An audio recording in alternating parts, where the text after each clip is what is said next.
This is Sarah Milligan with the Oklahoma Oral History Research Program. Today's date is April 5th, 2018. I'm trying to think about this. This is loosely a part of the interview project with the Friday afternoon tea and Glee, society, oral history areas, but also just interesting. OSU, O-State stories in general. I'm here with Keith McGlamery, who was came to us in OSU in 1965, was a member of the FATAG group. That's all the introduction I'm going to give you, because we're going to let you talk the rest of it. So, where I like to start is just give me a little bit of background information about yourself. Tell me, sort of where you're from, maybe a little bit about your parents, just fill in some gaps. My name is Keith McGlamery. I was born in Stillwater in January of 1947 on the same day that my father was taking his oral exams for his master's degree here. Shortly after I was born and my father received his degree, we moved to Holbrook, Arizona, where my father was an industrial arts teacher. So what was his degree in then? Industrial arts education. So that's what he was getting his master's. We were there for 3 years, and at which time we moved back to Oklahoma, to Tulsa. Both my parents were from Tulsa. My maternal grandfather had a 160-acre farm in Pawnee County where the Cimarron River flowed into the Arkansas, and it was a farm that he bought from the man that homesteaded that property in the Oklahoma land rush. And that, upon my grandfather's death, I received from his estate that deed, which hangs on the wall in my office. On my paternal side, my grandmother came as a child to Woodward County pre-statehood in 1905, and the McGlamery side of the family had been in Oklahoma territory as well pre-statehood. So I'm in a line of, depending on how you count it, either third or fourth generation Oklahomans. So let me just interrupt. The Woodward side, was that, that was 1905? right. Was that homesteading as well? And she actually came by covered wagon from St. Louis, and I think that her father had been killed, and so she was with her mother, and I don't know what other relatives, and she settled with relatives in Woodward County. I see. I was just okay. Go ahead. So you have long roots on both sides. Right. In growing up, I lived in Tulsa from the time that we moved back from Arizona, from the time I was 3 years old until I was 12, and I had gone through the 6th grade in Tulsa public schools. Part of that time my father taught school, and then he also went to work for Douglas Aircraft and later North American Rockwell Aircraft. And so most of his career was spent in the aeronautics industry. When I finished 6th grade, we moved to Collinsville. My father had grown up on a farm in Panhandle of Oklahoma, enjoyed working with cattle and livestock generally, and so we bought an 80-acre farm, which was, of course, not large enough to really support a family unless it was highly productive. But it was sort of a hobby farm, but it was a rural life for my brother and I, and we went to school in small town schools in Collinsville, Oklahoma. Collinsville is at the northern end of Tulsa County. I wasn't an athlete, although I ran track and participated and was actually lettered in track, had the distinction of 3 years in a row being the slowest person on the mile relay team. But I was elected my junior year as class president, and I was elected class president again my senior year.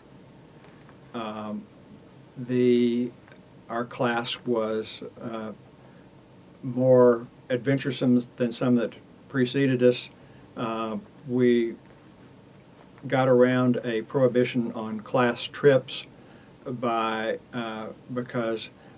the story was that in years before that there had been an unwanted pregnancy result from a overnight class trip, and so the school had reacted by banning class trips, and the rules specifically prohibited overnight class trips, and so we had multiple day class trips, and so we scheduled a class trip that lasted 23 and a half hours, and we left at 2:30 in the morning, took buses to Six Flags in Texas, and then took buses back and got in just inside the 24-hour deadline. I went off to Oklahoma State was really my only alternative. During high school, I always had summer jobs. I had been working in summer jobs, almost all of them agricultural, from the time I was 11 years old. And so I did that and was hauling hay, working in wheat harvest, and so forth. When I came to OSU, I was a fairly conservative Baptist kid from a small town, sort of wide-eyed about the whole experience. I was really never given a choice as to where I was going to go to school. If my father was going to pay for it, I was going to OSU. So why is that? Because I think he generally mistrusted higher education and felt that he was not going to impose Oklahoma Baptist University on me, but he thought that OSU was probably the best overall choice. Of course, at that time, and when I filled out the application forms, you had to indicate your religious preference, and I jokingly say that OSU at that time had more Baptists than Oklahoma Baptist University, probably a higher percentage, because and my recollection is that the statistics were that over 80% of the enrolled freshmen that year gave a preference of Methodist or Baptist. So that was and there were relatively few out-of-state students. There were more out-of-state graduate students, but relatively few out-of-state undergraduates, with the exception of some recruited athletes and so forth.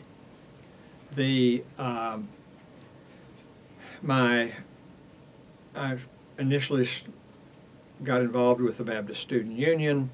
As I became, over time, less Baptist, shall we say, I branched into other things. I was my freshman year, second semester. During my freshman year, I was living in Cordell Hall, and there were two students who were roommates. One was the president of the OSU Young Democrats, and his roommate was president of the OSU Young Republicans. Oh. And I was in their dorm room, and the president of the OSU Young Republicans invited me to go to a meeting with him. I went to the meeting. There were, I think, 5 or 6 students, including me, and I found out it was election night. And I was nominated and elected vice president for membership. I my first official act was to purchase a membership for myself. And that began my campus political career as such. Did you consider yourself Republican? We'll get to that in a minute. Okay.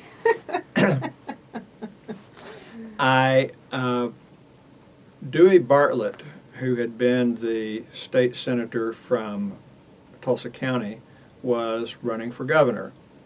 When I was in high school, I won a competition, because I lived in Tulsa County, I won an essay contest that Bartlett sponsored, and I received a week appointment as a Senate page in Oklahoma City.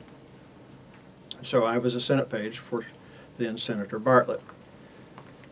So in the fall of 1966, I was responsible for membership, and being young and naive, I didn't realize that that was a position that normally people didn't take very seriously, but I did, and I started organizing to build up the membership. And I first obtained a copy of the existing membership. We had 6 people at the meeting, but a couple of hundred on the rolls from the past, and I started combing through those, and I established an organization knowing that there was pressure on younger members in fraternities and pledges and members. I found members or former members from every fraternity and sorority on campus. I say every, there may have been a few that I missed, but certainly all of the larger ones, and contacted them and asked them if they would like to be part of the membership committee, and all they really had to do was recruit people in their house. And then I went to I did a variation of that in all the dormitories. And I think we had somebody who was supposed to be responsible for people who lived off campus, but that was much harder to do, to ascertain who those people were. The end result of that was that in the fall of '66, once we'd undertaken this program, we won the national award for the fastest growing chapter of the Young Republicans in the country. And at the state convention, I found out that I was really not a very good Republican, because it was the first time I'd really had to confront issues.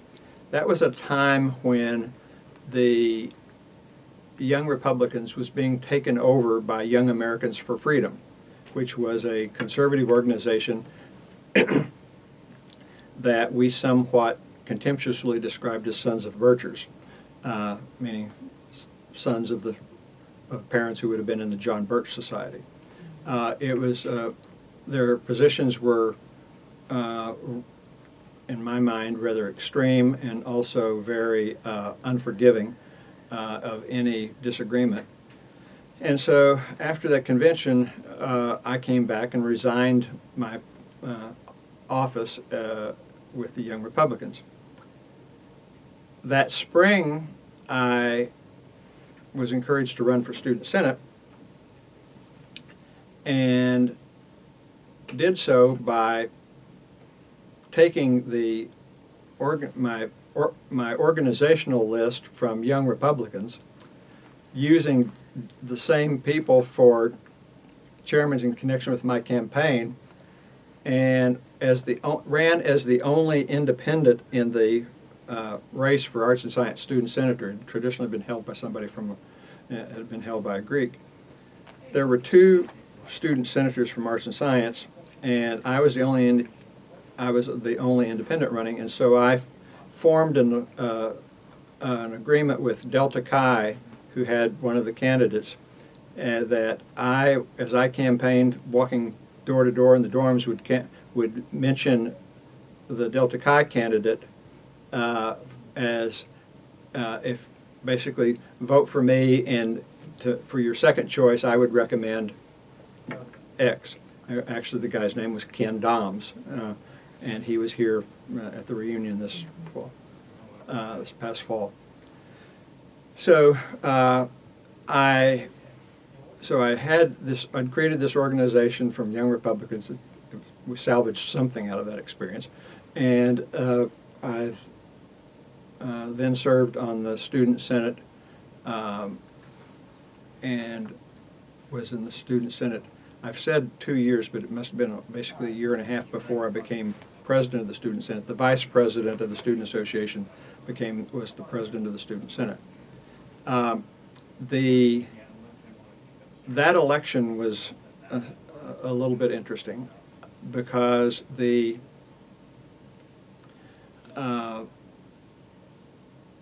when there were two political parties as such.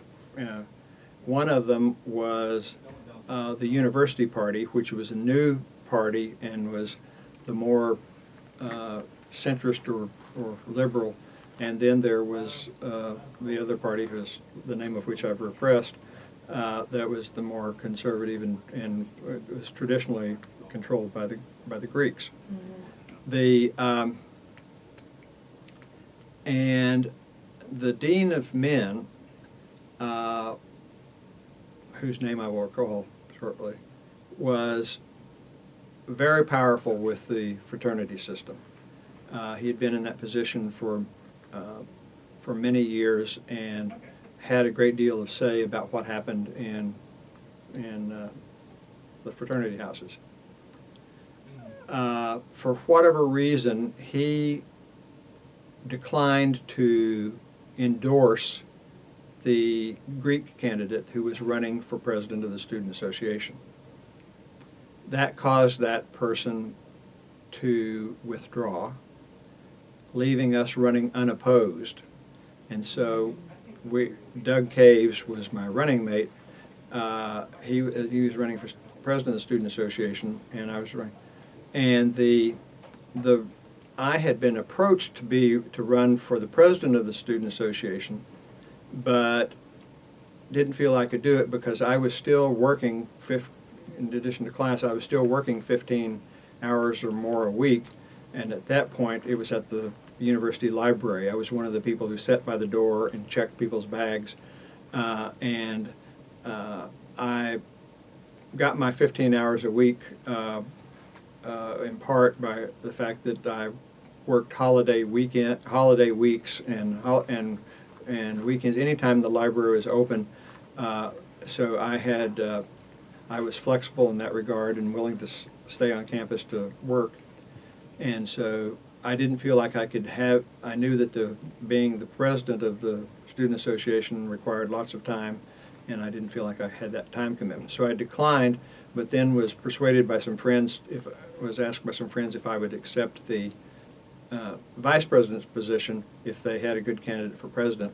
They found Doug, who was excellent. He was an economics major from Muskogee, a very talented guy.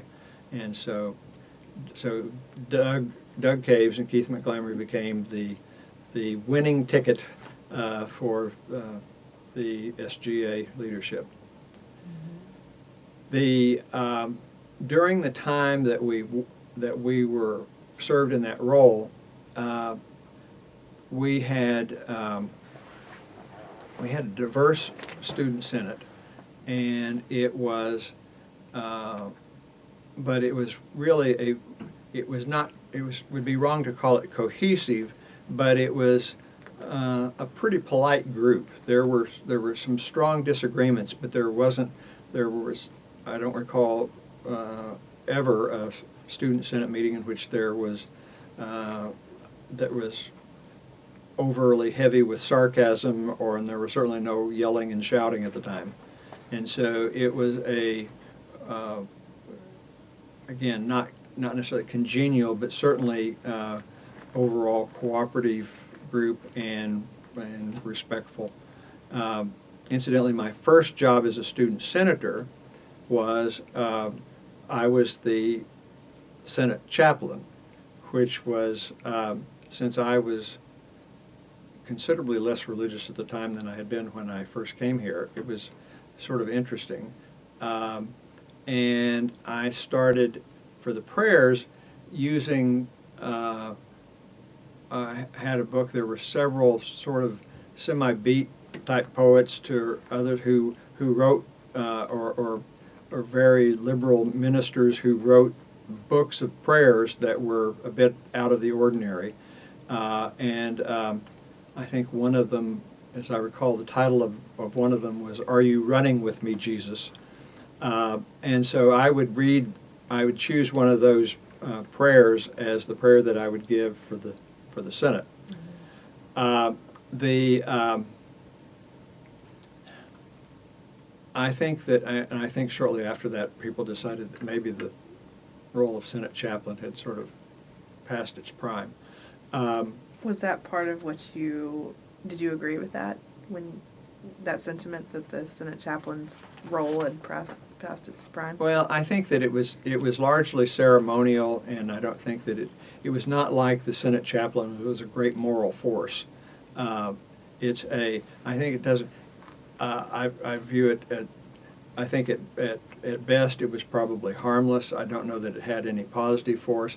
I didn't have any personal objection to, and it may have been revived since then. I have no idea if it exists now, but I had no particular animosity toward it or objection to it. It's just that it was, took up the time at the beginning, and then, but there was some greater sensitivity because it had always. We started having, particularly in the graduate student, we had some people, whose religion was other than Christian, and so to have somebody who was simply, I think that was probably the most blatant part of that process, and that it was, we never had, so far as I know, we never had a Catholic, we never had a Jew, we never had a Hindu, Buddhist, whatever. You mean most blatant exclusionary?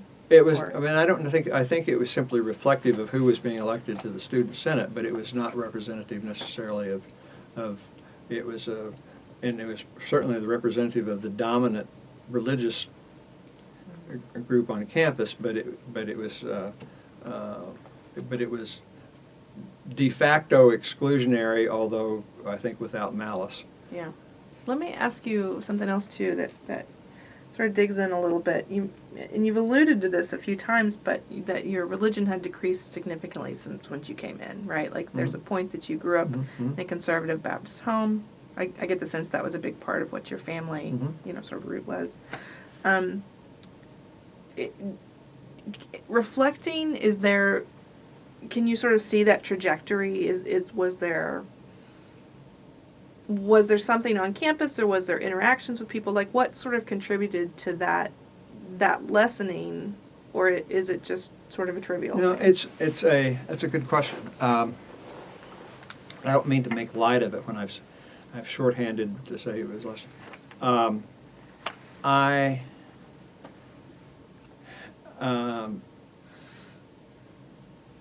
Because I was raised in a fundamentalist background, I can remember being in an American history. There was a large American history course, and then there were small sections taught by graduate students. And I think Dr. Ted Agnew conducted the lectures for the sessions where you had 1,500 students or whatever, and then there was a graduate student for small. That would be 50 or 60 students still. And I remember that this was my freshman year, I remember that there was a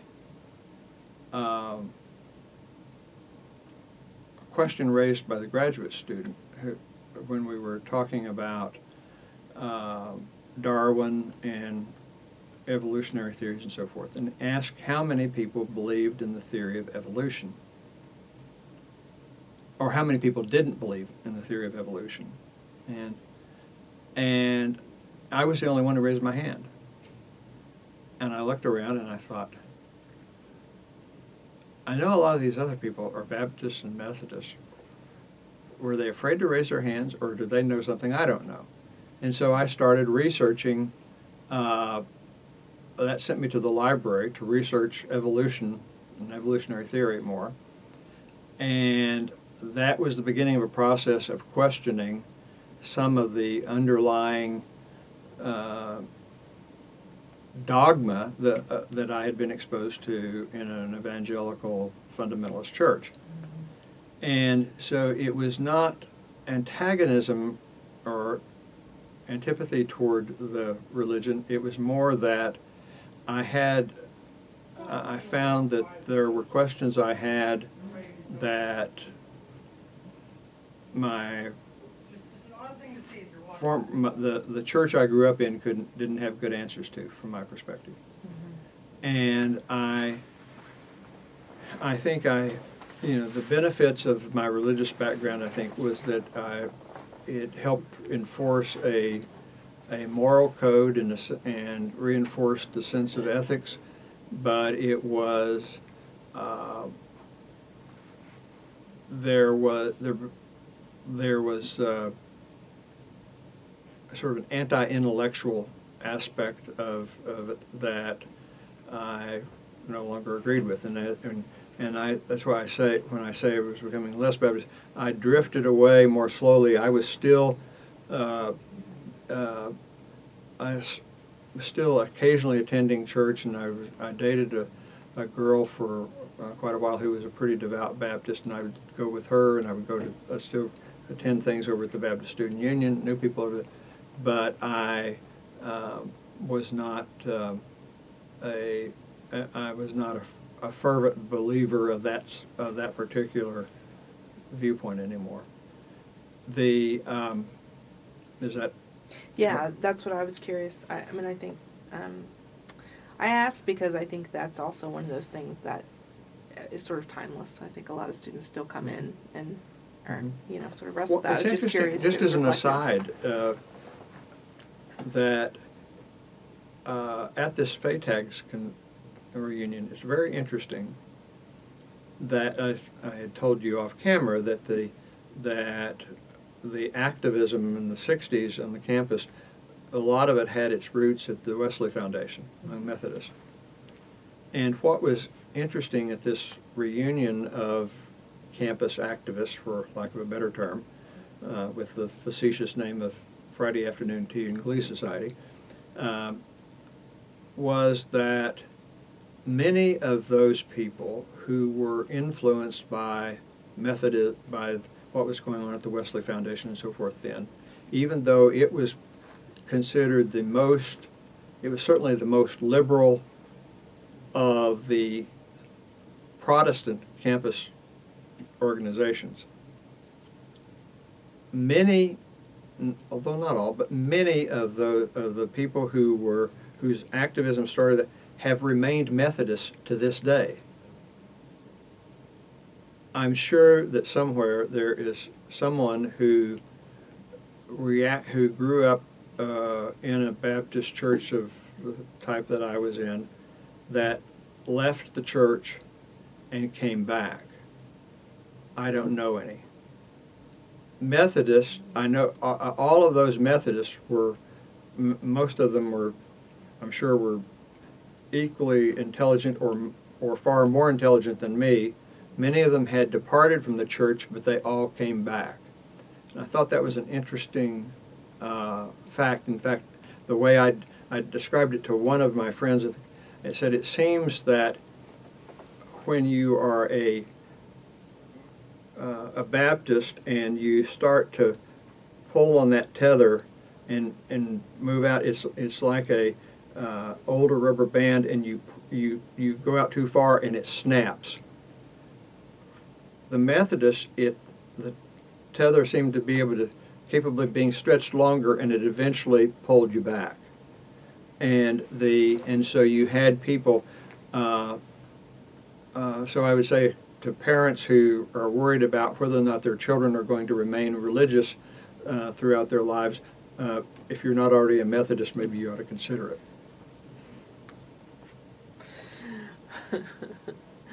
it.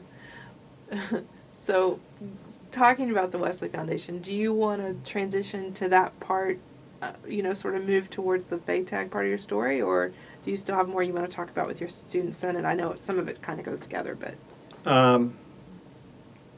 Let me mention one thing about the Student Senate, that my senior year, because this came up at the FATAGS reunion, and I know that it's been asked about in the Oral History Project before.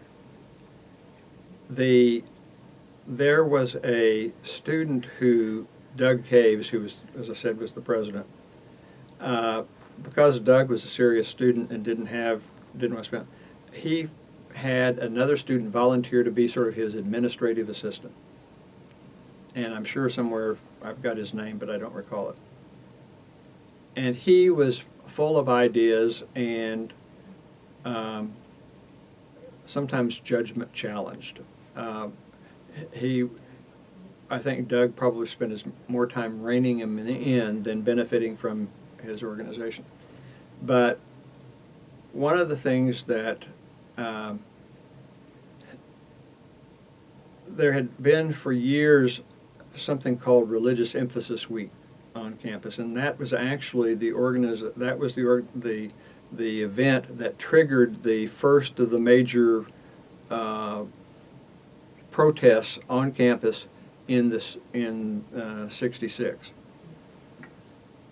But this was in 1968, 69, and we decided to have a symposium, campus symposium, week-long symposium, sponsored by the student government. And I wasn't involved in the decision, but it was the committee of student senators and others came up with, it was going to be on topics related to sex.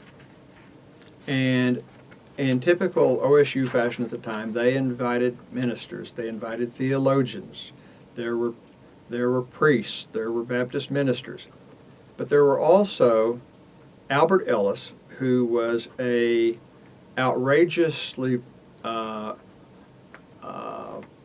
outspoken and somewhat enjoyed being provocative, who had written books on sex and was a psychologist who counseled people. But his book, written in the late 50s, I think, about sex was sort of one of the few books on the topic at that time.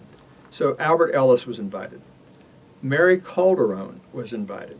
Mary Calderone was the founder of SIECUS, S-I-E-C-U-S, I believe, which was an acronym for an organization that was an advocate for sex education in schools. I'm sure there was something else, we had a week-long. Each evening we had different speakers, and sometimes more than one during the course of the evening. And surprise, surprise, the place was overflowing for Albert Ellis and his outrageous comments, and Mary Calderone to a lesser extent, and those with the ministers and theologians will, shall we say, lightly attended. That attracted the attention of the state press. There were editorials in, I know in the Daily Oklahoman, and I think also the Tulsa World, condemning having this, allowing this kind of waste of taxpayers' money and contributing to the immorality of people, of the students on campus. Apparently, there was some notion that if we had not had that symposium, that OSU students would have remained ignorant of sex, which would have been better for the state of Oklahoma. It was treated as if this was just the most egregious breach of appropriateness. None more so than the Baptist Messenger, which was the state Baptist newsletter.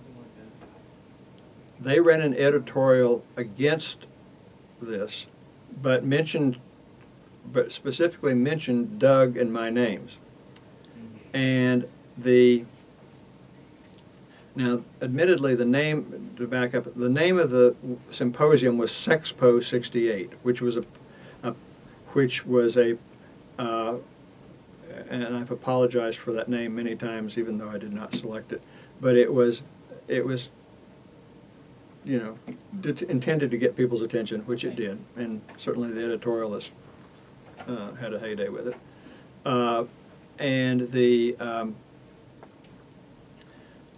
So we had there was an editorial in the Baptist Messenger.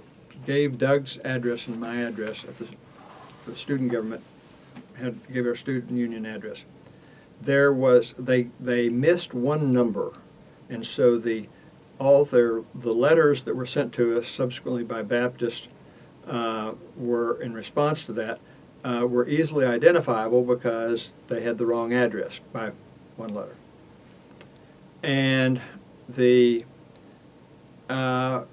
most of the letters expressed indignation but a surprising number were accused us of bringing communists to campus.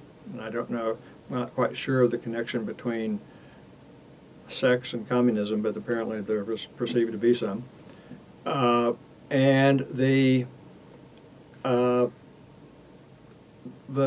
were a variety of suggested punishments for us. It wasn't, few were interested in something as mundane as expulsion from the university, although that was suggested. Most involved rather graphic indications of what they thought should be done to us physically. Castration being at the top of the list. And we envisioned that there were these good Baptist folks and who were on farms and ranches throughout the state who were very familiar with that practice, and so that seemed like an appropriate. And growing up, I'd heard that suggested as, in frustration and anger about somebody and what should happen to their part of their anatomy, and this is one thing I mention this whole thing because it's the one of the things that I most regret about my time at OSU. And that was the failed opportunity, having the return address of most of these folks, and knowing who was inspired to write by the editorial in the Baptist Messenger, is to, and since a high percentage of this were from people in smaller communities, I had suggested that we compose a form letter and we send it back and say, "Dear Mr. Jones, thank you for your recent letter to us concerning Sexpo 68. We appreciate your views, and recognizing that your response was no doubt because of the editorial in the Baptist Messenger, we have taken the liberty of forwarding a copy of your letter to the pastor of the First Baptist Church of blank." We did not do that, unfortunately. We thought that would, particularly the ones that suggested some of these interesting methods of dealing with this, that we thought there probably would be, we might trigger mild heart attacks or at least some crushed false teeth or something by responding in that way. So we chose not to, and I regret that we didn't. I think that we now with half a century of hindsight, I think that would have been an appropriate thing for us to do. Do you know that's not where I thought you were going with this when you said there's one thing I regret? Usually it's the one thing I regret is that I did something impulsively. It's not that I had restraint. I really hadn't intended that this be something that you can put in the comedy section of the archives, but Well, so yes, this is a very interesting topic, but how did the administration deal with all this? Oh, well, that's a good question. I'm glad you asked, because Dr. Kalm was under such pressure. He was interviewed and he released an official statement saying that basically ignore all that. The university, and I think this is almost it's probably a direct quote, the university position on sex remains in the Judeo-Christian tradition, which led to a plethora of jokes about the university position. They opened that door and walked straight into it. Oh my gosh. So when you all were scheduling this though, right? Did you get any pushback? No, I don't recall any. I think that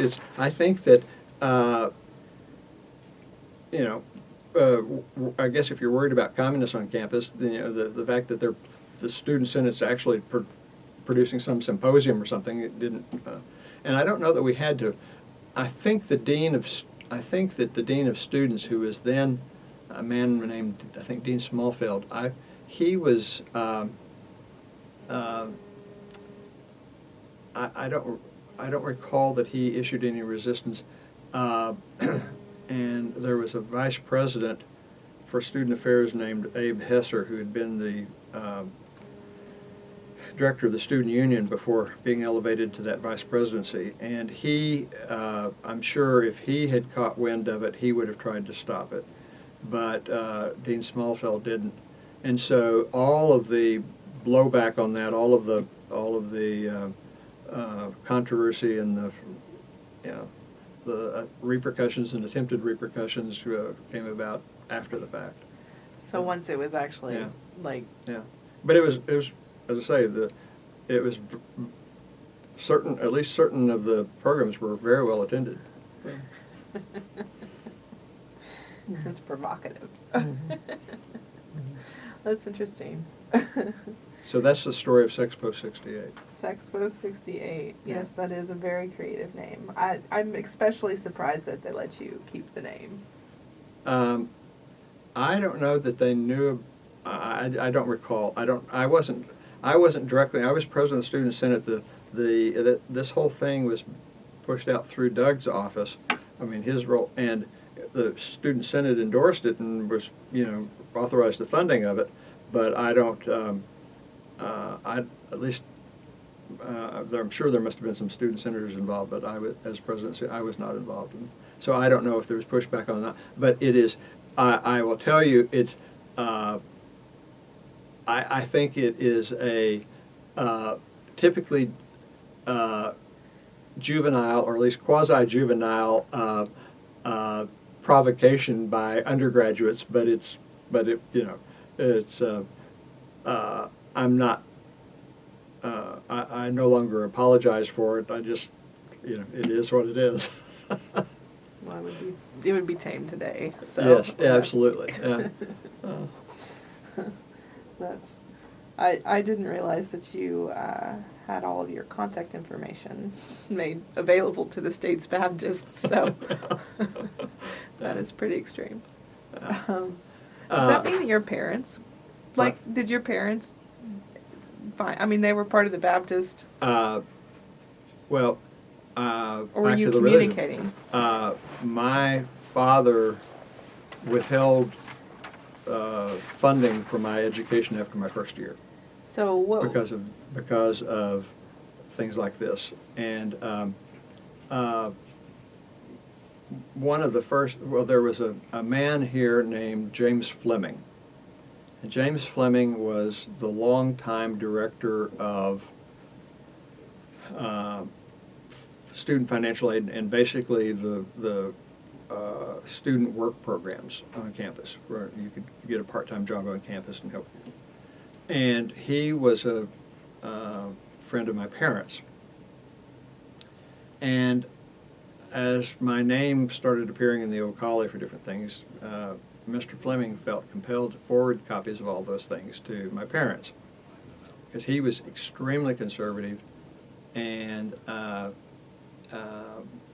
was outraged by things that most people would not be outraged by. But he forwarded all that to my parents. One of the even though I had already I received a little bit of funding from my parents my sophomore year, but that ended when I think I've got the timing right. Anyway, I was new to the student senate, and there was a senator named Edward Gonzalez, And Edward was, I think he was a graduate student, and he was probably more radical a delightfully persuasive guy. But he was considerably more sophisticated than the rest of us, I think. The student student government had a program on the campus radio station, and it was only a half hour, once a week. And Edward was I think it may have been even Eduardo, but I think they called him Edward, but Eduardo. But anyway, Gonzalez he was the host of the radio program. And shortly after I went on to the Student Senate, he asked me one time, he cornered me after a meeting and asked me if I would, had to be out of town, asked me if I would substitute as the host of the radio program. The topic for the radio program was, should birth control pills be dispensed to unmarried co-eds in the university infirmary? The guests for the program were Dr. Cooper, the longtime director of the University Health Services, and a graduate who was opposed to it, and a graduate student who was in favor. I was simply the host. A write-up of that entire program was sent to my parents, who seemed to think that by appearing that I was endorsing this whole thing, which they thought was outrageous, and that was sort of the final straw. One humorous aspect of that was that the O'Colly it may have been the only Student Senate radio program that ever made the O'Colly's front page. And there were quotes from both the graduate student and from Dr. Cooper. And Dr. Cooper had a talent for expressing something in a way that was sure to be quoted. I still remember that his quote about dispensing birth control pills is that we could put them in the bubblegum machines in the student union and it wouldn't change the statistics on unwanted pregnancies on campus at all.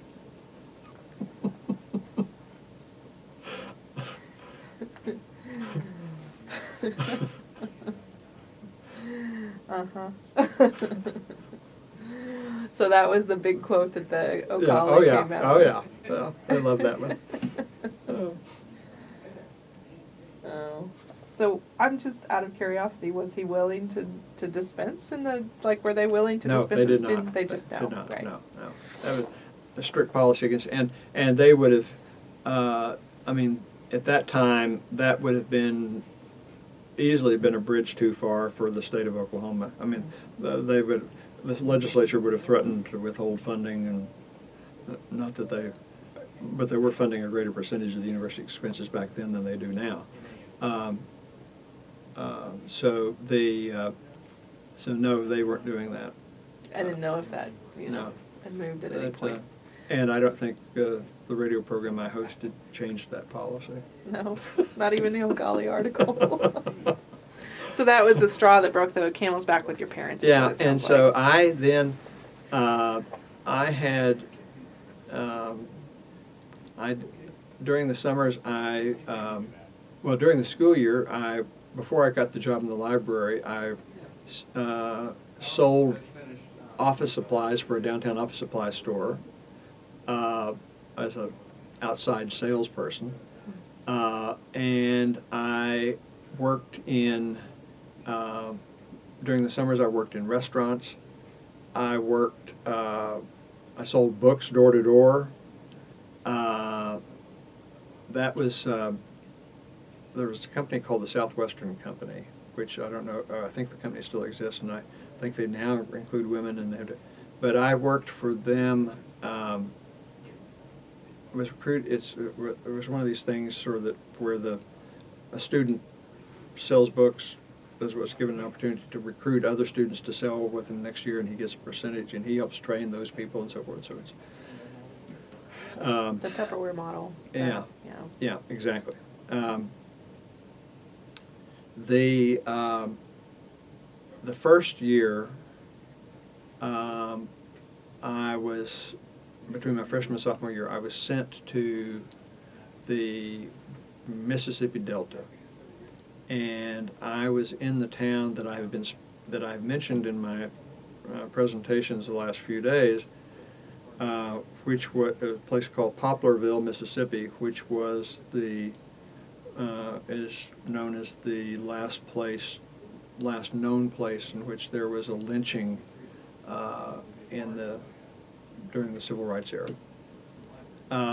And I lasted a week and and I left. Went back home and worked at a service station. A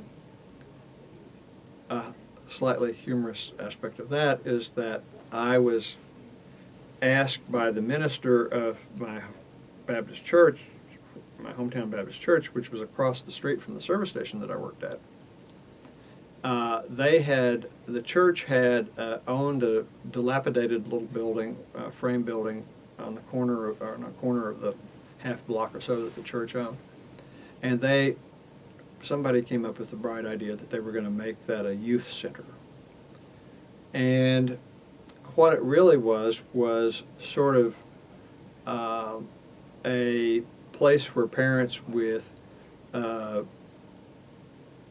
young adolescents could drop their kids off so they could play ping pong and shuffleboard and then pick them up 3 hours later or whatever.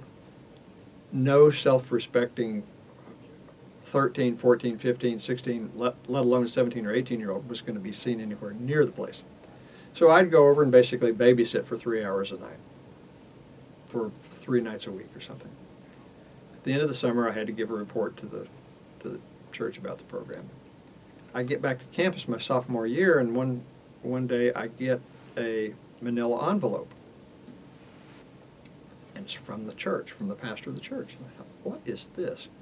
And I open it up, and it is signed by the chairman of the board of deacons, and that I am licensed to preach in the Baptist church. I wasn't ordained, that's a different process, but I was licensed to preach. So when I go back to Collinsville for one weekend, I talk to the pastor and say, yeah, I'm a little confused. I didn't ask for this. What is this all about? And he said, well, you worked hard last summer for us, and we appreciate all you did, and we couldn't afford to pay you. But somebody pointed out that if you wanted to transfer to Baylor or to OBU, if you were licensed to preach, you could go tuition free. And so that's why we did it. So I said, thank you. I don't know that I'll do that. I'll take you up on that, but thank you. So that was the motivation. I have, at various times in my life, had friends who've discovered that fact about me and were ungenerous in their comments. So, that you were licensed to preach. Yeah. Oh. I can't imagine why, even just hearing this much so far. So you basically had to find your way through college after that first year then. Yeah.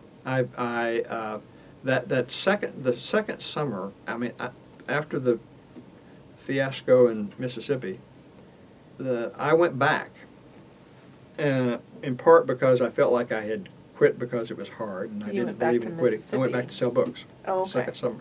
Because the Mississippi, I just want to clarify, based on what your public talk was, it's on O State TV, and a lot of that was racial tension, it sounds like, and just sort of uncomfortableness in the community.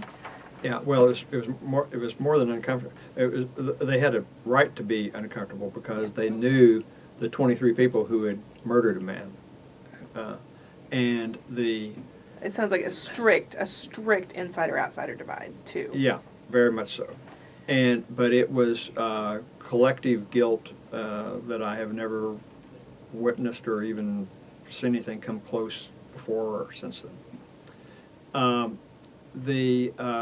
But I also, the main income after, starting my junior year, I finally got a job in the library, paid $1.50 an hour. And I would take sometimes take the really weird hours or the less popular hours so that I could actually read or study some during that time. One of the interesting things is that a guy came through one night, and he was a graduate student. And I said, "Are you Richard Gayu?" And he said, "Yes." And I said, "You saved my life at Boy Scout camp. You were an Eagle Scout and kept me from drowning." And so, and he didn't remember me. I certainly remembered him. And so it was just, one of those chance things. I had not really learned to swim, and we had gone to Boy Scout camp, and we had a scoutmaster who spent the day either eating or sleeping in his tent while the boys did whatever, and so we're sort of roughly under the supervision of the senior scouts. And we went swimming in a creek that was at sort of high levels, spring flooding sort of thing. We stupidly got in there anyway, and I didn't have the knowledge or the swimming skills and I started drowning. And so, and I was, I guess, 12 years old at the time. And I still remember that I was drowning, and I could sort of force myself to get to the surface period, and my prevailing thought was, "Don't panic." And I later thought that was, I'm sure it had some benefit, but when you think about it, you're dying, but don't panic. You're you're about to go under for the last time, but don't panic. Yeah. So, and fortunately, Richard Gayu came along and pulled me out, and I hadn't swallowed enough water that they had to do artificial respiration, but it wasn't too long before that would have been necessary. But that was so. Anyway, I'm reunited with my the person who saved my life at the library at OSU. So, all sorts of things happen in the library. Well, that's very true. There's all sorts of stories about people working in the library. Well, that's a good one. I like that. So we're at a point probably in our time that it makes sense to get into the FATAG stuff. So maybe tell me how you got involved. And let me ask you this: do you want to talk about why I was here this weekend? Or this last few days? Maybe let's talk a little bit about that, but I don't think we have to relive the whole thing. Okay. I think just the overview and some of the things on. I think what is important. Well, that whole presentation is on video now. It's on O State TV. Yes. So it's not, Yeah, I think we'll be able to go back to the larger story that you all told together, but I think part of that. I just wanted to know. I don't care. No. I just didn't know if you were going to try to work that in. I don't think that in depth. I just don't think we need to get that in depth. Okay, that's fine. But it's reflective. What I think is awesome about that, and even pointing towards it where appropriate, is that it seems to be really reflective of who you were while you were a student here, but obviously who you still are. And that experience, like you said, was this watershed moment for you. I mean, I've heard you say that. And so I think that you can point freely back and forth to the larger story, and people will be able to get at that. Okay. Without having to. Okay, that's fine. Yeah. So you can tell me if there's other things that we need to spend more time on, but rather than jumping right into FATAG now, are there other things that you feel like need to come first or impactful at a different level?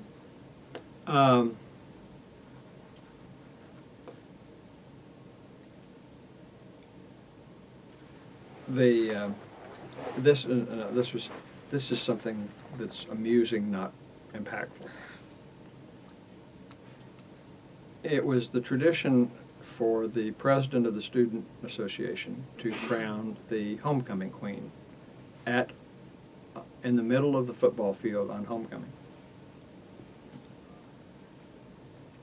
Doug was so that was Doug's job. But Doug was engaged, and the woman to whom he was engaged and whom he's been married for 49 years objected strenuously to him doing that. So it fell to me. The woman that was the homecoming queen and I did not know each other. She was disgusted that she was going to be crowned by a substitute. She probably had other words for me, and there may have been other reasons that would have hurt my feelings. So I don't know. But and of course, this being the '60s, she had a beehive hairdo that had enough lacquer to, redo somebody's den. And I had my hair cut, and so that I didn't have hair in my face, I had probably an equivalent amount of hairspray on my hair. And so the pictures of us, the kiss was barely a kiss and not meaningful to either one of us in any sense. And it was the pictures of us, you can see our clothes being blown in our hair. It's absolutely still. Unruffled Yeah. in the Oklahoma wind. So it's, I didn't realize that the crown came with a kiss. yeah, it did back then, and again, I may have helped in that tradition. I don't know. Okay, back to FATAGS. FATAGS.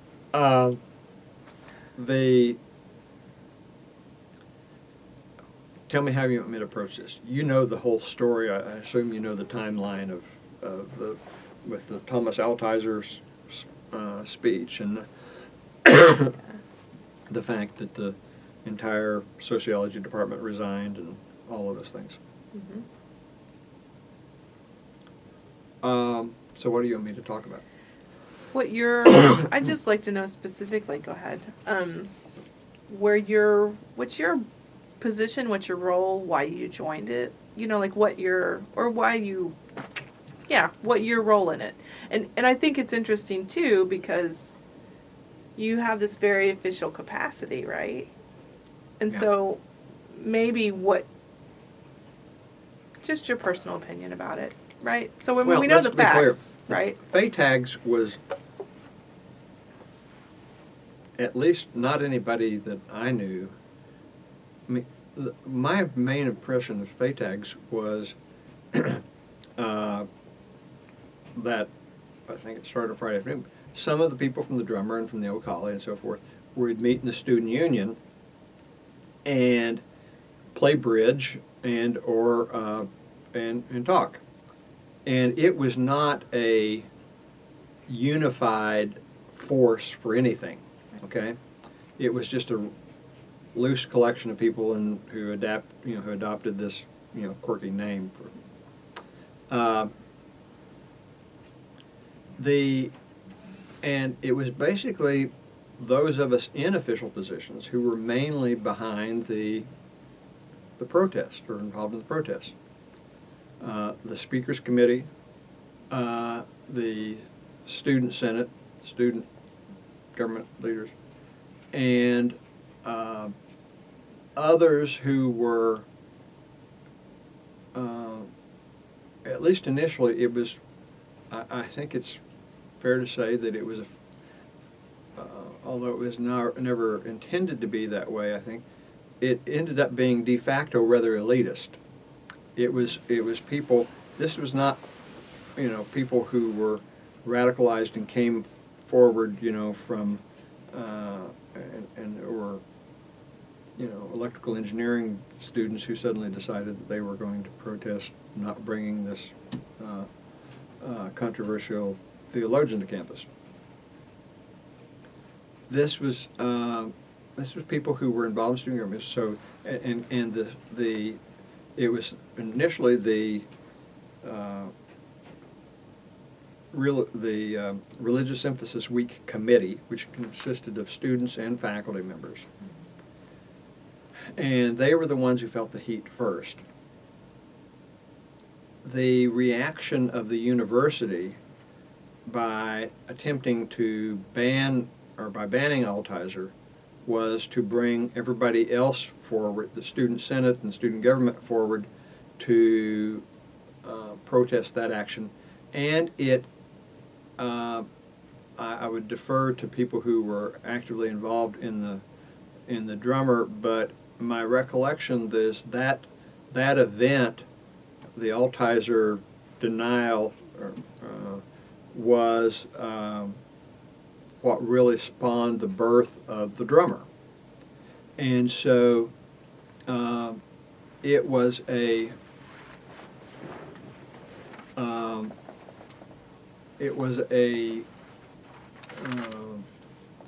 it began to get, as more attention was paid to it, it's one of these things where the situation escalated as the, in counterpoint, as the university reacted. Then it drew more people from the sidelines to say, what it's my, the banner that flew over the gathering for one of the protests was no more thought control, and we, FATAGS put up a version of that at the meeting. But that was it, and it was even relatively, my perception was that, and I know for a fact that there were some relatively conservative, not just relatively, very conservative kids, who nonetheless were offended by the university's approach on this. And so we had a lot of kids who attended, who I know showed up in photographs, and the FBI probably spent a lot of time trying to identify each of them. But these were just kids who were attracted to the event, and there were inevitably some people who just saw that there was something happening on the mall, and there was a lot of people standing around, and so they'd go over and stand there too to see what was going on. But because of this, once the university took that position, the regents got involved, and once the president took that position, the regents got involved backing up the president, and there were more and more, and then the faculty council, I think that's the name of it, weighed in, addressing the dean, or the dean of the School of Arts and Sciences was a man named James Ralph Scales, who had been president of OBU. Dr. Scales was supportive of the ideas of the protests, and he didn't, I don't recall that he ever formally went on the record for that, but he was clearly supportive, and that did not endear him to the others in the administration or the regents. And he subsequently left and became the president of Wake Forest. Interestingly, his daughter Laura was on a committee, a Senate committee that I chaired. We had committee members who were students who were not in the student government, and tragically she died her sophomore year. She was here for the fall semester, didn't return from Christmas break, and died of cancer, of a rare form of cancer, midway through the spring. And I was one of the pallbearers at her wedding. At her funeral. So it was, there were lots of people. In some ways, I think and I'm sure there were people who would disagree with this. In some ways, this became sort of a campus Rorschach test. Whatever you saw in this controversy, whatever you wanted to see. If you, and as a faculty member, if you had other grievances with the university and were upset about things about how the university was being run, this represented an outlet for that frustration for students.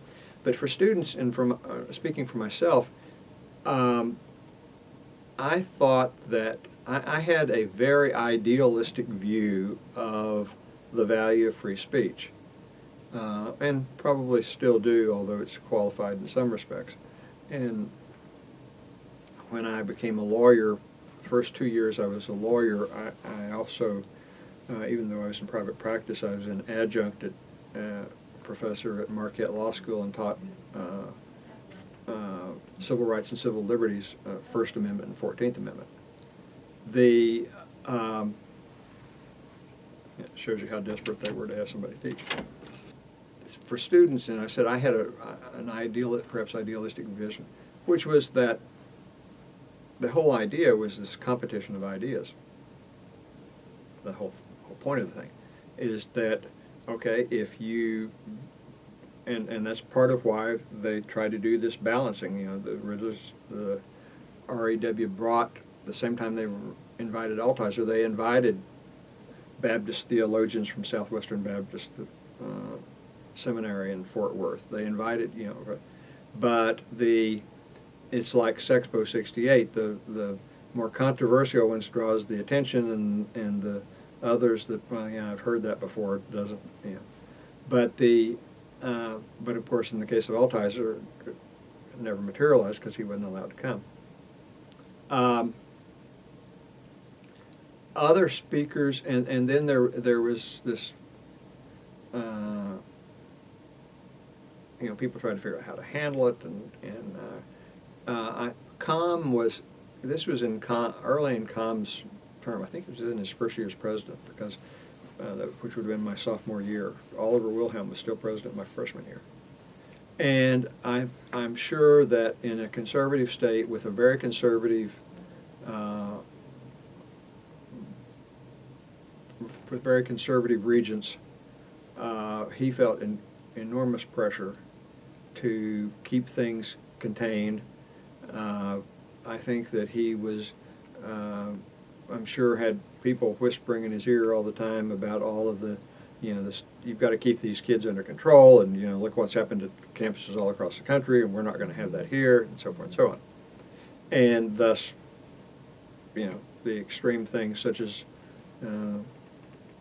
getting the FBI involved, the state having a special secret agency to deal with student activism and student protests, student radicals.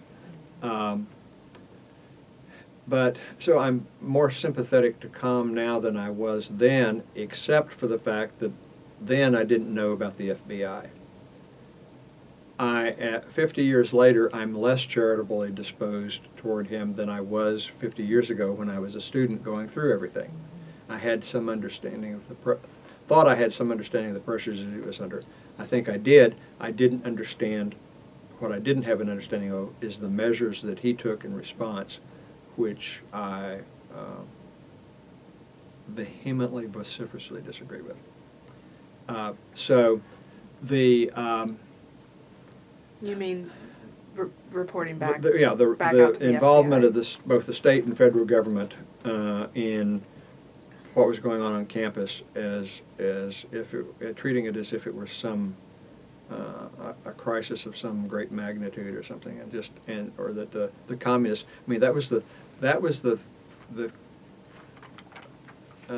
when you check that book, my impression is that the word communist appears a number of times. I mean, that was this. It was a way of sort of guaranteeing that people were going to be incited to be opposed to something, is to call something communist. And The new publication that just came out on student activism in Oklahoma. Yeah.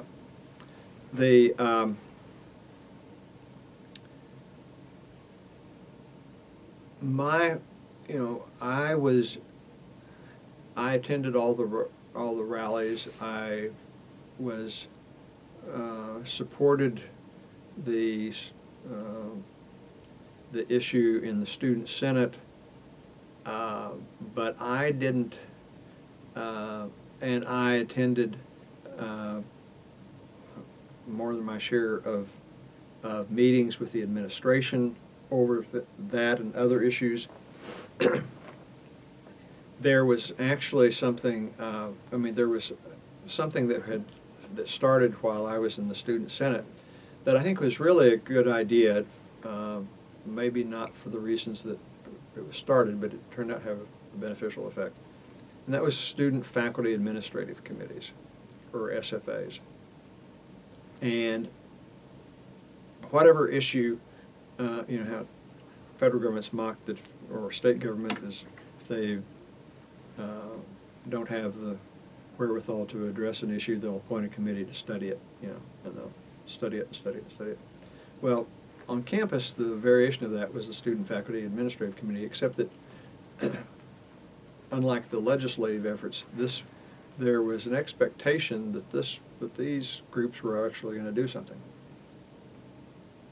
And it was, I was on committees with faculty members and administrators, and I must say, and including some very conservative faculty members, but very honest, straightforward people. I remember two from the, I don't recall their names immediately, but two from the engineering school who I thought were terrific. They were obviously very intelligent, but they were very straightforward in making their arguments. They weren't unnecessarily judgmental. They weren't caustic, or they just would lay it out how they saw it. And that whole thinking process and the negotiations that occurred, and seeing how the administrators, some of the administrators handled the situation very well, and others felt that they couldn't deviate from a particular position, even though even though there were reasonable, rational alternatives. I guess reasonable and rational is a little overdone, a little redundant. But anyway,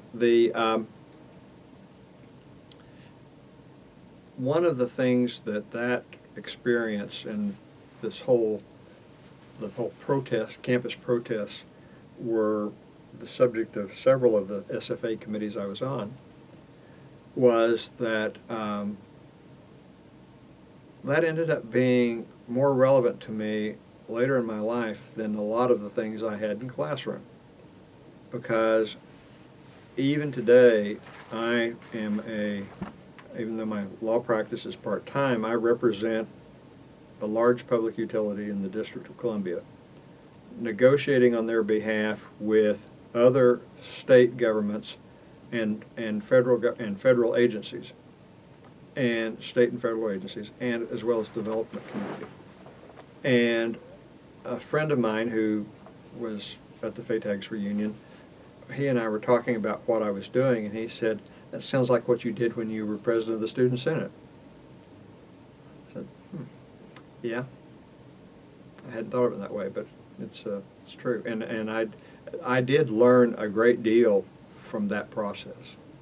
So, but I wasn't one of you've probably already talked to the people who had instrumental roles in the whole speaker controversy and everything, but I was a participant but not a leader in that particular.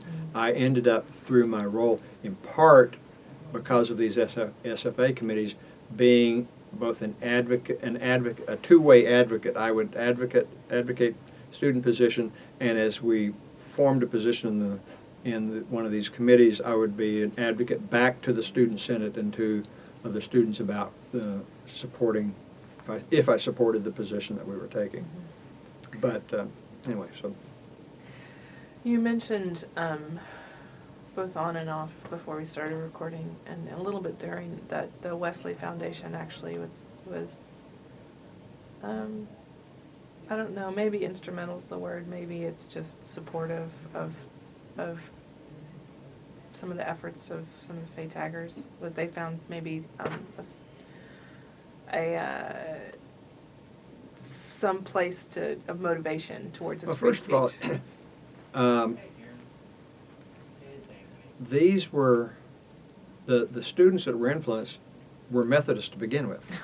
Right. So I guess that's what I mean. There was a relationship with the Wesley And group on specifically, campus. the two leaders at the time, The two Wesley Foundation Foundation leaders at the leaders, time. I think one was named Carl Caskey, and I don't remember the name of the other one, but they were both, one or both were, I think one or both were at the meeting, or at the FATAGS reunion. I'm not sure that that's true. But it was, I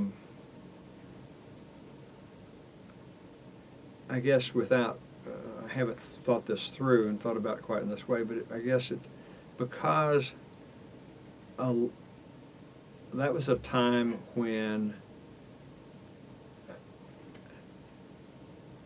people who considered, teenagers, college students who considered social issues seriously, tended to have also come from a religious background, because religion was one place that if you wanted to talk, where you were taken seriously at almost an adult level, when you were still, too young to be treated that way anywhere else.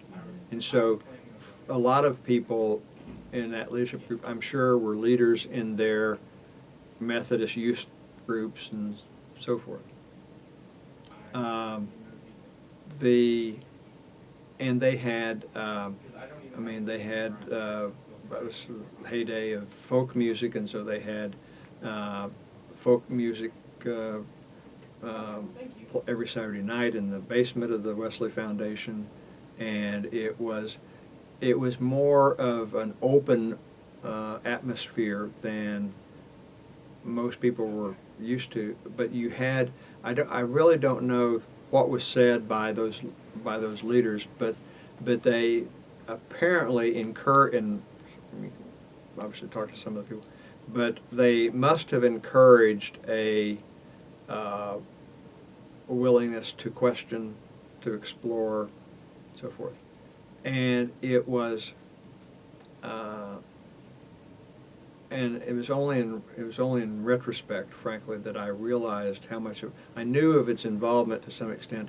There was also a certain amount of involvement coming out of the Newman Center, which was the Catholic student organization on campus.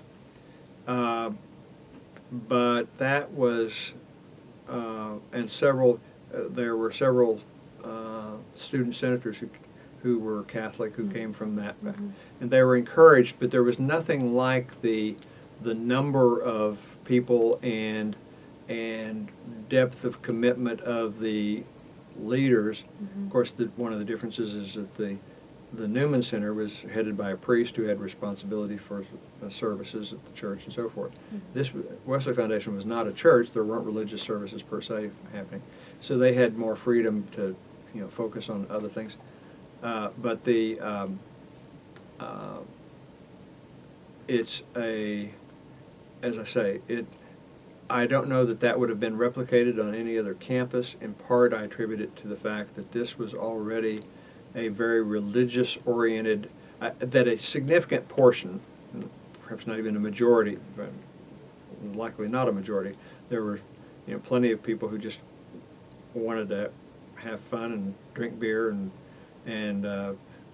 some wanted to have fun until they got expelled for bad, couldn't come back because of their grades, and some, found other interests. But there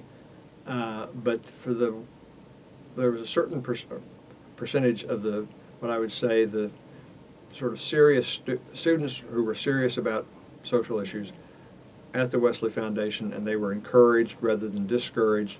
They were shown a way in which their religion accommodated that, if not demanded it of them, and that had a tremendous effect.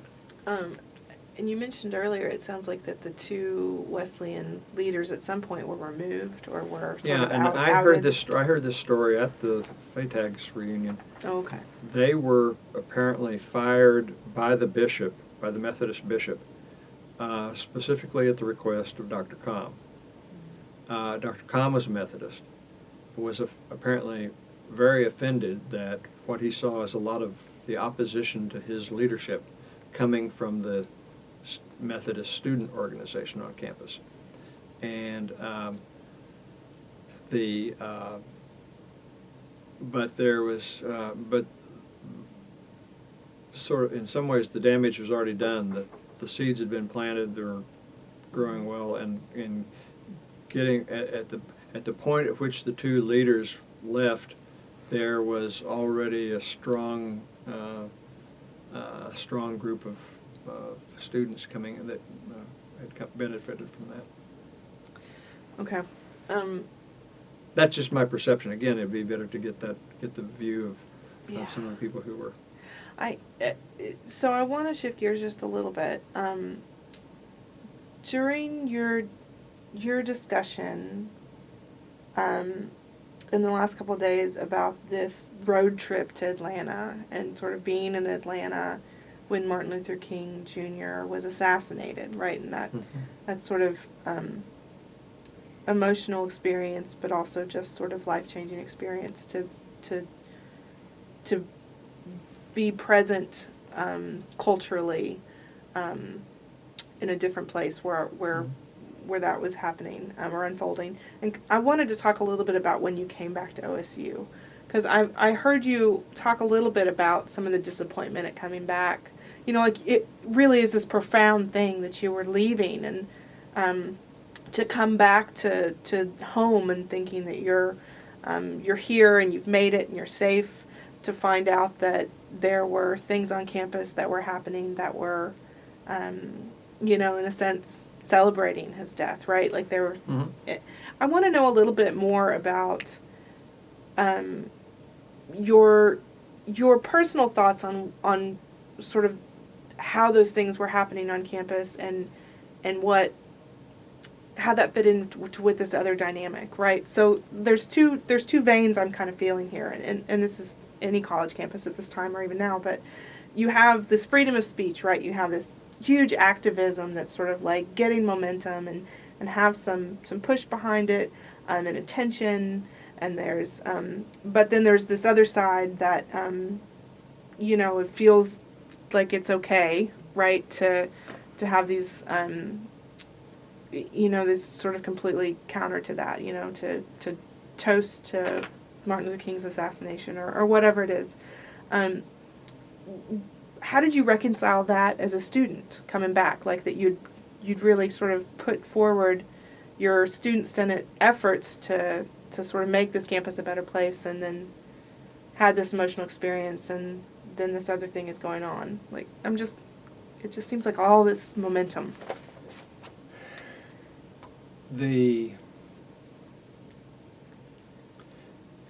Because this was in April, and I think at that time the school year ended like the third week in May, we were near the end of the semester, and there was not any obvious avenue for that to be addressed. From my perspective, I will tell you that I did, during the summer, conceive of a plan where to sue the university in connection with use of university facilities by discriminatory organizations. And went with I talked to several people about it, several of whom were adamantly opposed, thought I would just release the hounds of hell by doing that. Others were mildly interested, but certainly not convinced. The issue, that plan died after we couldn't find a lawyer for it.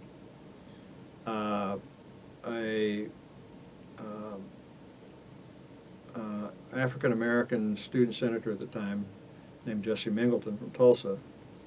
I had talked to Jesse, and we visited with a couple of areas, one in particular, who had been involved in some civil rights things, and it was, I think he viewed it as, perhaps right, as sort of too trivial, not worth his time. It's not, you know, it was, and I think there was concern.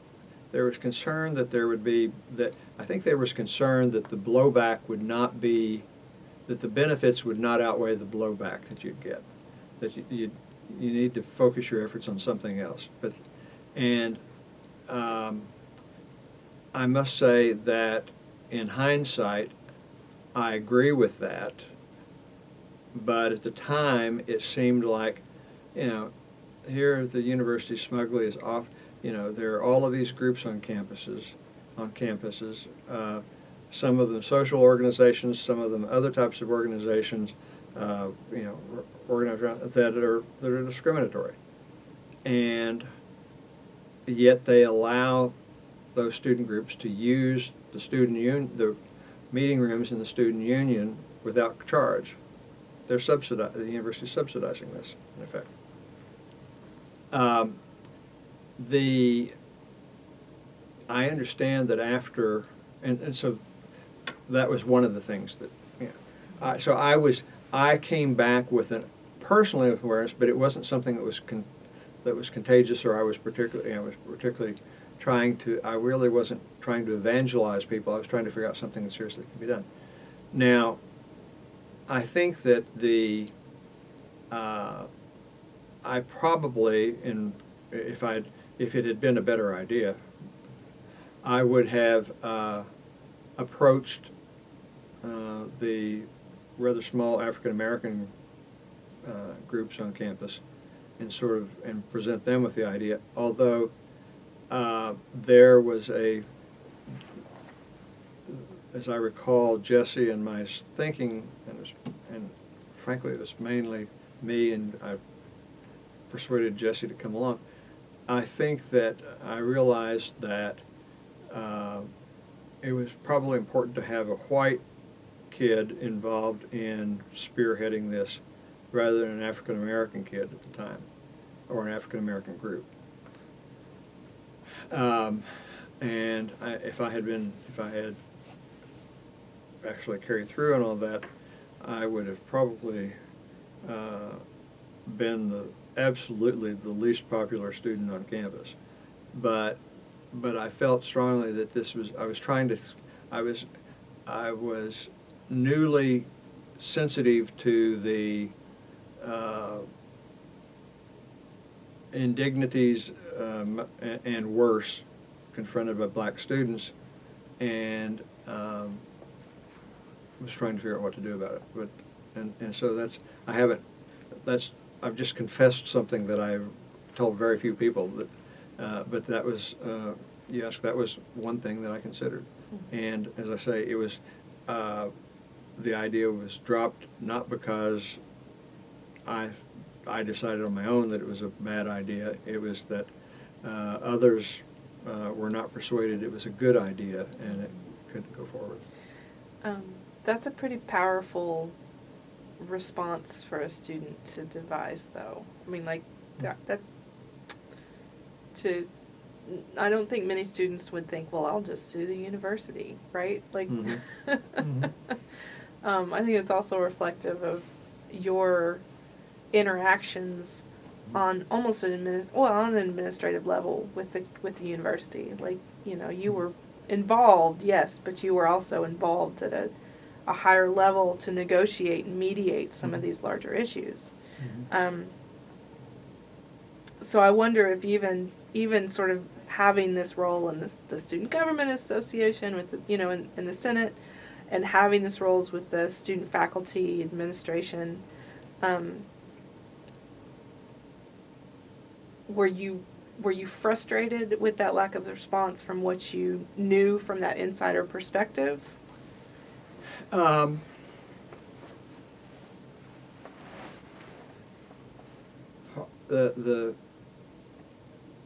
my biggest failure, well, I probably got many, there's a competition among my failures in that role. But a significant failure was to not to get better acquainted with the, I wasn't trying to break down the door and force myself into any of the predominantly African American organizations, but the it would have been important that I not push an agenda that they didn't view as beneficial to them, or that they viewed as being beneficial but not worth the cost. And so I didn't. I was friends with several of the. I mean, with a number of the African American students. Melvin Wade. I don't know if you know who he is, but he. I asked him at the reunion. I said, Melvin, I've got a question. I've wondered for almost 50 years. You twice told me that I was a radical in a conservativist body. And I said, what did you mean? A radical in a conservativist body? You know, what's a conservative's body look like? You know, and you know, and he said, it just meant, yeah, you're a white guy. It looked like you did, and yet you were friends with me, and you were friends with, you know. But the it's interesting. Race had a different effect on me too. An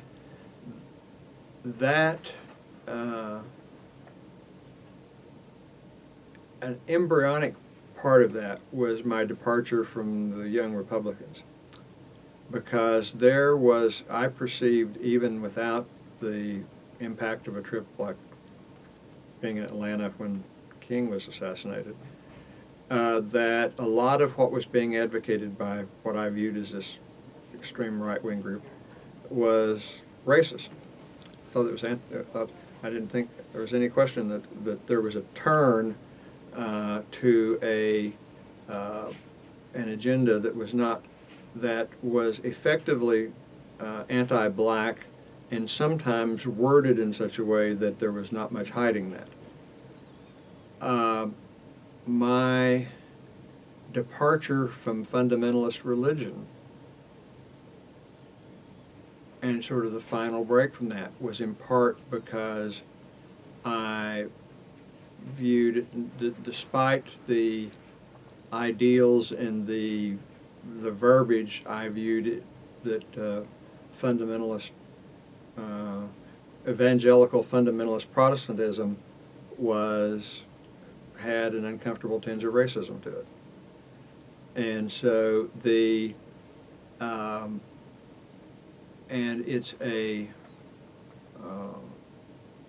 so it was, all of those things were coalescing me.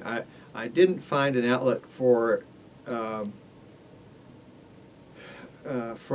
didn't make much headway on those issues, but I had told myself that if there was one that was important enough, I was willing to, be kicked out of the Senate or whatever, if I found something that I thought made sense and was important.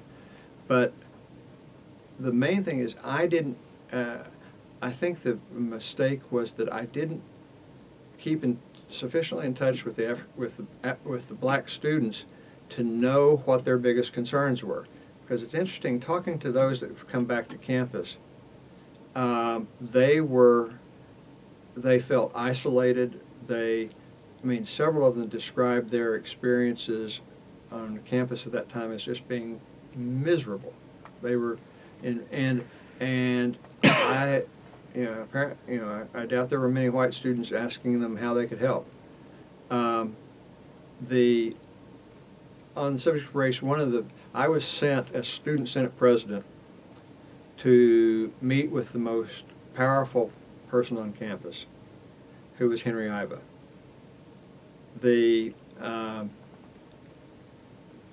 My parents when they were students at OSU or Oklahoma A&M in the late 30s, lived close to the old gymnasium, and they could hear Iba yelling at it. When it was hot and they had their windows open, they were a block and a half away, and they could hear Iba yelling at the players on the court. And I was sent over to talk to Iba about allegations of racial prejudice against some of his black basketball players. I had never been particularly intimidated by. I had not been, concerned, but not intimidated by meetings with the regents, with the president of the university, with anybody else. I really had to give myself a pep talk to confront Henry Iba with that accusation. I figured I would be bounced out of his office. He was. I remember his attitude as being obligingly polite. He was clearly not happy. He tolerated my presence, but it was clear that it was barely. What did you say to him? I said that there was concern that, and I remember there was a particular player or players that there were stories of the way he treated them, and that there was concern that it was that the base was race, that he wouldn't have treated white players the same way, did not treat white players the same way. As I recall, there's one player in particular that was. He, of course, denied it, offered some explanations, and I found the explanations not definitive, shall we say, but there was no place to go with it. Now, it was, there was nobody, I was convinced nobody in the university was going to have any interest whatsoever in letting the student senate, make accusations against this, basketball god who had been revered, in the university for decades. It would have been like Penn State going after Joe Paterno. I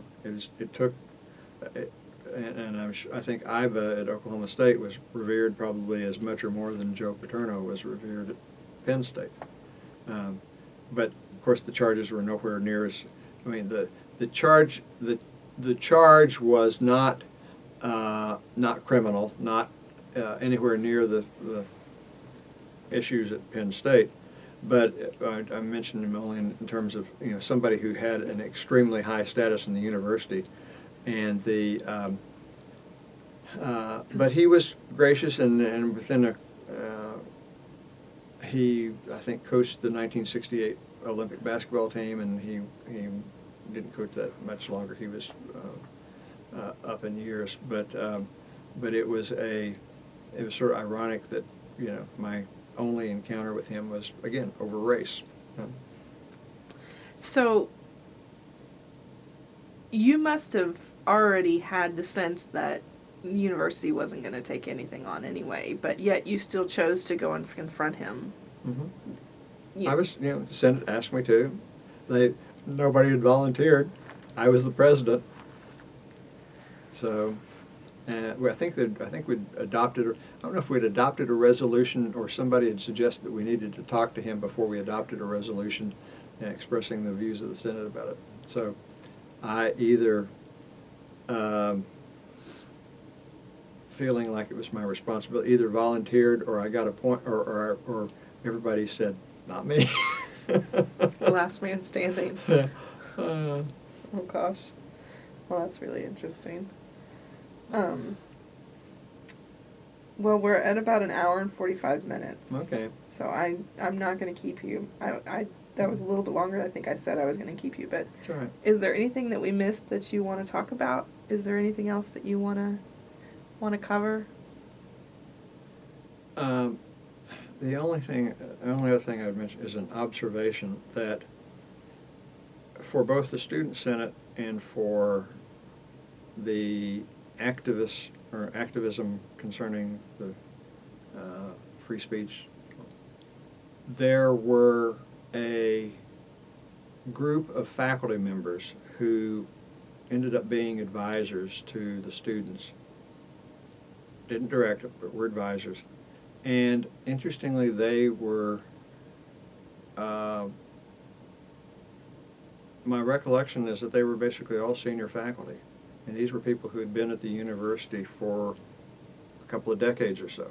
This wasn't, these, and maybe because they were senior and tenured, they felt they could do so. But there were some distinguished faculty members who donated their time to, and would talk to students, would meet with them to, and not in any plotting way, but just sometimes just to provide insights about the way to get things done in the university and the way that the university worked and the reaction of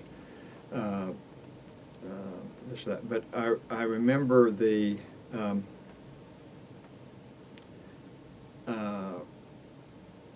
several people, and including Richard Cummins, the head of who was an electrical engineering professor who was a great counselor for the Student Senate for a number of years.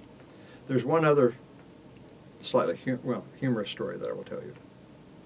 Because yesterday I met the police chief for the campus, and I told him this story, that as a new student senator, I was on a student faculty administrative committee, which was the traffic appeals court. And it consisted of some administrator, another electrical engineering professor, faculty member, the chief of police, chief of university police, and me as student representative. And once every month or students would come in and they would have filed to appeal traffic tickets, basically, that they got on campus.